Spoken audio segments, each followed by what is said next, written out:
Nanti pada saat ditutup baru maju. Karena terganggu juga yang dari belakang. Bisa menyelesaikan Pak ya? 3 personel TNI ini ditegur oleh Ketua Majelis Hakim di sidang dugaan korupsi pengadaan laptop dengan terdakwa Nadiem Makarim. Momen ini terjadi saat kuasa hukum Nadiem, Dodi Abdul Qadir, tengah membacakan eksepsi dalam perkara kliennya. Saat kuasa hukum Nadiem lainnya, Ari Yusuf Amir, ingin melanjutkan pembacaan eksepsi, Hakim Purwanto pun langsung menyela, menegur 3 anggota TNI berpangkat prajurit 2 dan Kopral 2 yang berdiri tepat di hadapan Hakim.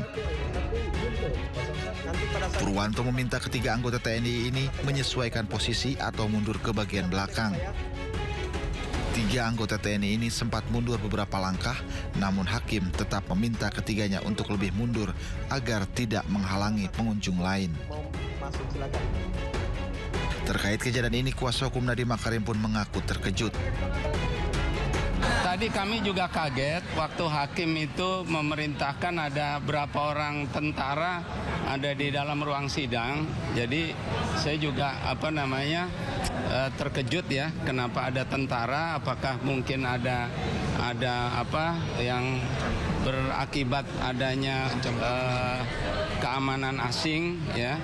Nah, kemudian ternyata tentaranya ada lagi setelah selesai sidang. Nah, saya juga tanda tanya, dan kemudian memang Pak Nadiem kemudian dibawa ya sesegera mungkin untuk meninggalkan tempat ini. Sementara Jaksa Roy Riyadi menyebut kehadiran TNI hanyalah untuk keamanan. Saya tidak bisa menjawab apakah cuman kami di dalam penanganan perkara sekarang ada juga melibatkan teman-teman dari TNI seperti itu. Ada aturan yang melibatkan TNI ya Pak di sidang tindak pidana korupsi ini? Ya sebagaimana kalian bisa lihat kan dalam penanganan perkara penggeledahan apa-apa itu ini kan. Usai ditegur Hakim, 3 prajurit TNI pun akhirnya mundur dan mengambil posisi di belakang di dekat pintu ruang persidangan. Sementara sedang dilanjutkan dengan pembacaan eksepsi pengacara Nadiem. Dari Jakarta, Tim Liputan iNews melaporkan. Ya, ada pemandangan yang mengusik dalam sidang lanjutan kasus dugaan korupsi Chromebook dengan terdakwa mantan Mendikbudristek Nadiem Makarim. Majelis Hakim terpaksa melayangkan teguran keras kepada 3 prajurit TNI yang hadir di dalam ruang sidang. Apa urgensi kehadiran mereka? Untuk membincangkannya sudah bersama kami kuasa hukum Nadiem Makarim, Dodi Abdul Qadir.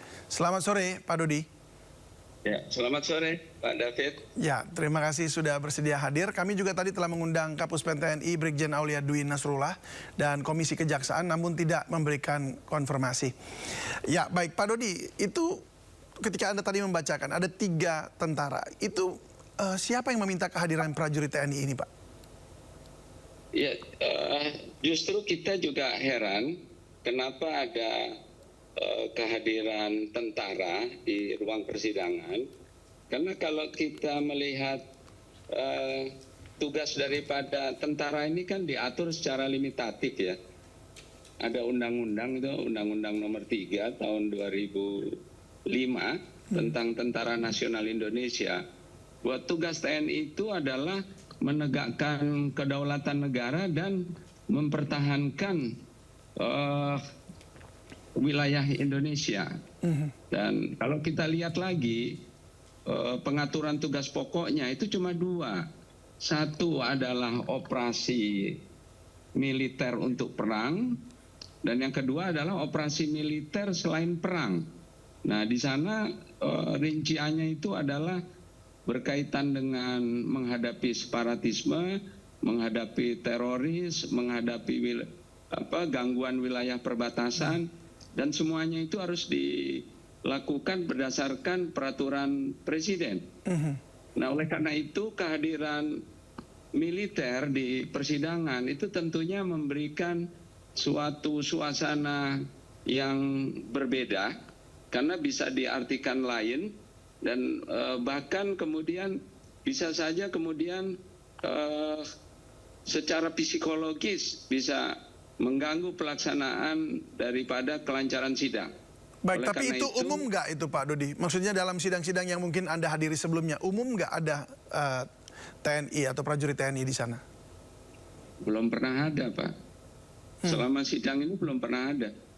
Jadi baru kali ini aja Anda lihat? Justru kejadian ini baru pertama dan sangat mengagetkan semua. Hakim anggap kehadiran mereka mengganggu suasana sidang. Kalau dari Anda sendiri, dari pihak Pak Nadiem, apa tanggapan Anda? Ya tentunya karena segala sesuatunya sudah diatur secara norma undang-undang dan masing-masing itu sudah mempunyai tugas, wewenang dan tanggung jawab masing-masing yang dibatasi secara undang-undang, maka hendaknya setiap fungsi daripada pejabat umum, khususnya pejabat negara, tentunya harus secara hati-hati di dalam melaksanakan setiap kegiatannya. Nah, berkaitan dengan persoalan kehadiran tentara ini juga sesuatu yang serius karena mengingat juga bahwa materi dakwaan daripada Pak Nadiem sangat sumir ya, mengenai penerimaan keuntungan juga sebenarnya adalah suatu perhitungan dari suatu transaksi korporasi dan berdasarkan data-data juga tidak ada. Kemudian juga berkaitan dengan kebijakan justru menghemat anggaran negara setidaknya 1,2 triliun. Nah, sehingga kehadiran tentara ini menjadi tanda tanya besar dan hal ini seharusnya tidak boleh terjadi di dalam peradilan sipil. Tadi jaksa sempat menyebut ya, maksudnya dalam beberapa kasus belakangan itu menghadirkan tentara. Tadi sempat tapi bicara agak sedikit kurang tegas begitu, tetapi ada sempat menyebutkan ya. Tapi menurut Anda, perlukah ada pengamanan dari prajurit TNI dalam sidang saat-saat ini? Ya, apapun urgensinya, segala sesuatu itu kan harus diatur secara hukum. Apalagi pengadilan ini kan proses hukum. Oleh karena itu, pelaksanaan tugas dari setiap penegak hukum tentunya harus mengikuti prosedur hukum yang berlaku.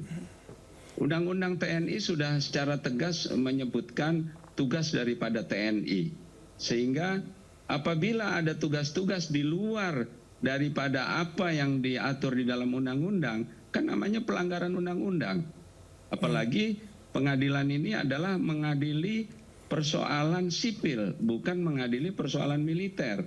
Maka akan menjadi tanda tanya besar di dunia internasional, karena memang juga perkara Nadiem ini mendapat sorotan media internasional karena ada tuduhan menerima uang dari Google sebesar 800 miliar, sedangkan transaksi ke Google juga cuma 600 miliar. Nah, ini akan menjadi satu sorotan apakah kehadiran tersebut memberikan tekanan. Nah, ini yang harus secara hati-hati di dalam pelaksanaan tugas, apalagi TNI itu juga salah satu unsur di dalam penegakan hukum yang sudah memiliki tugas secara khusus diatur. Baik, jadi menurut Anda ini ada pelanggaran hukum di situ ya?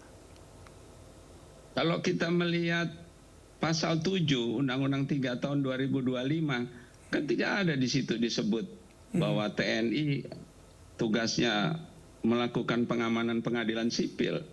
Dan jelas di situ kalau memang ada tugas di luar daripada operasi militer non perang, itu harus ada perpresnya.